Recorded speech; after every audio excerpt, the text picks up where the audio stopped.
So this next video is going to be on bar chords. We're going to go over the essential bar chords, what you should know, all the chords that every guitar player should know, because you're going to see them everywhere. And those are going to be the major, the minor, and the seventh bar chords. Now, there's a certain way to play these, getting used to them, playing them all over the fretboard, that kind of thing. That I would encourage you to do. A lot of times people will just create little sequences by creating different chord patterns and progressions. Maybe start for instance, you could go A, G to D, something like that, something simple like that, just to start off with. It's always maybe good to practice these, daily, well, at least 10 minutes or something like that if you can. You don't have to do it all, sit there for hours, but it's good to practice them. Then you'll see as you go along, oh, wow, I have these down. And once you have a certain pattern down, or shape, or form, just like this, you can move it all over the place. And you basically, recognizing that root, every time you move it somewhere else, the root changes, the key changes, okay? So one of the things we're going to do here is we're going to work on essential bar chords. Now, the first bar chords I usually teach people are the easiest ones, and those are the ones where the roots are on the A string. Now, the root of the A string, you want to start memorizing these notes that are on the neck.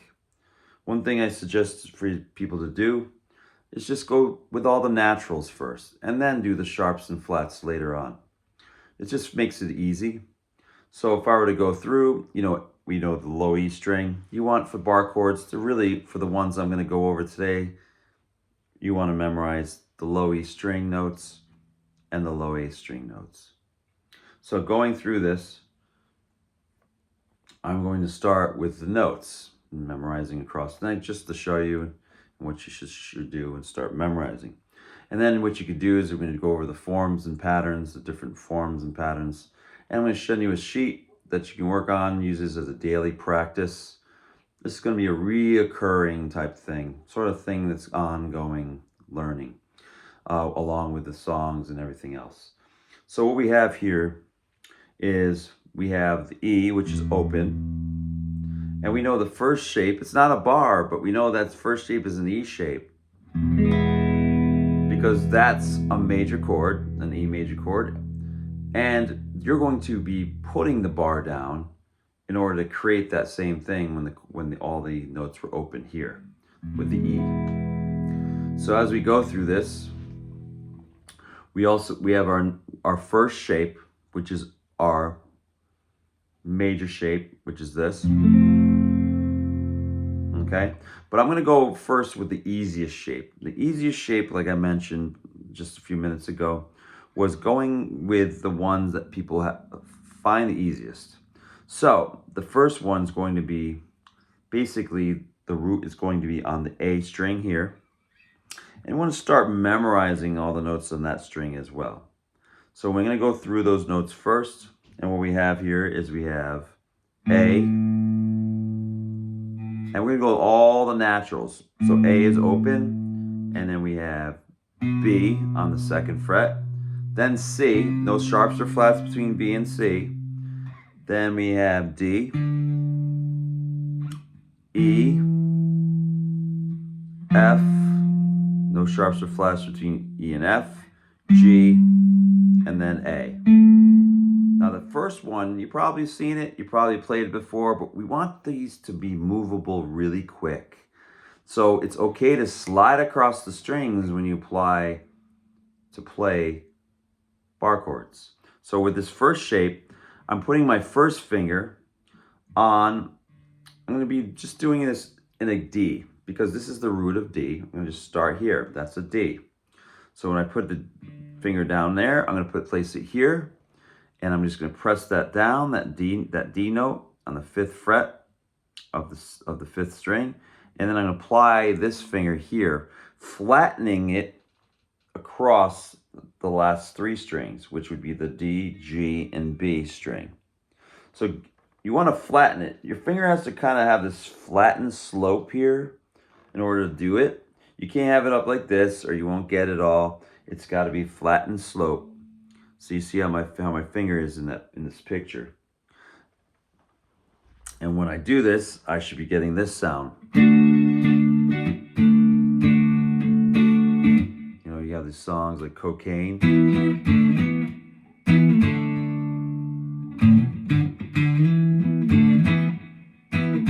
Very simple song. We should, you know, I should do a lesson with you on that. But with this, you want to start going in between. You want to be able to move like this.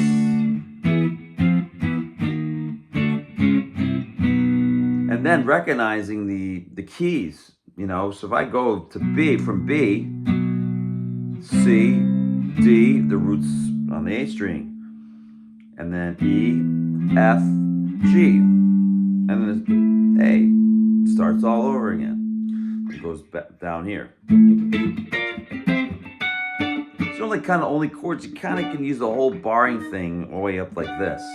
I don't do too much of that with the other ones. But seeing that, you want to work on that first chord. Now, the next chord I'm going to get to is I'm going to get to the major chord. That's a major. This is a major shape as well. Okay? So what we have next is we have this. We want these, and we want them nice, and we want to be able to move them. And we want to place our fingers in the same place each and every time we move them. We'll start memorizing the notes and the roots as well on the E string. And what we have here is we have E, F, G, A, B, C, D, E, and then it starts all over again. Now with this first one, you want to be able to go like this, and that's the goal. If you don't have them like this, then it means you need to work on them, you know, any guitar player.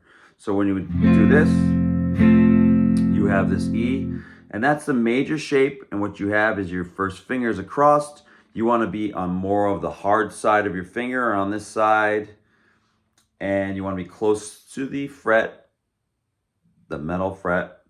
You also don't want to be in the middle, straight in the middle, because you have this bump here that doesn't allow you to have a nice flat bar, okay? So when you're doing this, we're gonna go like that.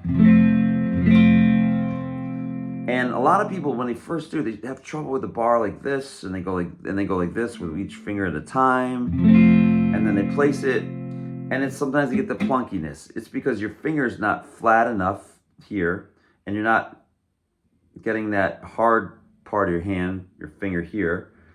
It's not going all the way across, but you want to have that. So you want to sometimes even practice barring with a single finger if you can't get the sound to come out.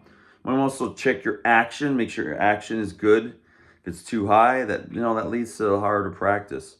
But what we have here, sometimes people like to go the other way when they first start. They will go down like this and then apply the bar, and quite often they get a better bar, a better sounding bar in that way. Now, if you're struggling with just like moving them around, where it's like you can't, like, you gotta go like this each time. Well, I want you to start working on these and memorizing F, G, A, B, C, D, E.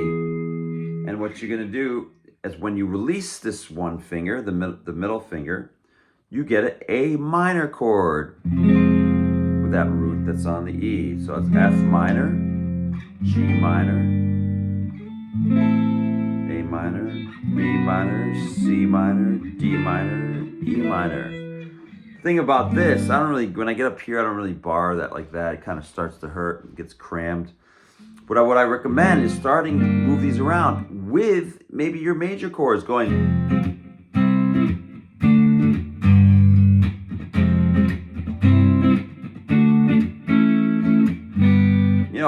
Change the different chords.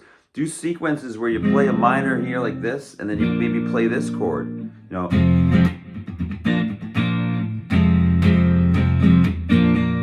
Isn't that song by My Sweet Lord by George Harrison? Right? So we have there's not going to be like everything's not going to be major all the time. There's going to be combinations of minor and major chords and seventh chords.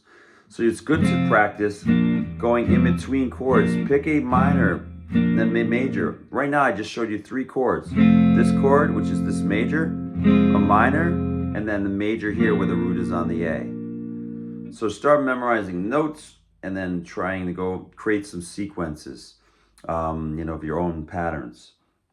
You might say A minor, G, D, E.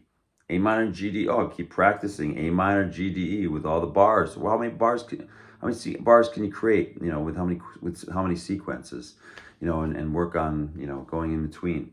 The other thing is the next chord. The next chord. Once you have this form, you can release this finger, the middle finger, and then you can also release the pinky. And if you have this, you have one finger here, you have a minor 7th chord.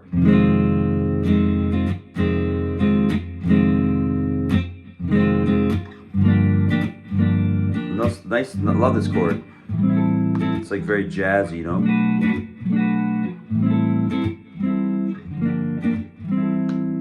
So what's great with this is it's pretty kind of easy. It's more easy because it's just one finger like that. But it's good to practice moving it around. And when you move around, most people slide across the strings. They're not lifting their hand up like going like, it's not. It's more like.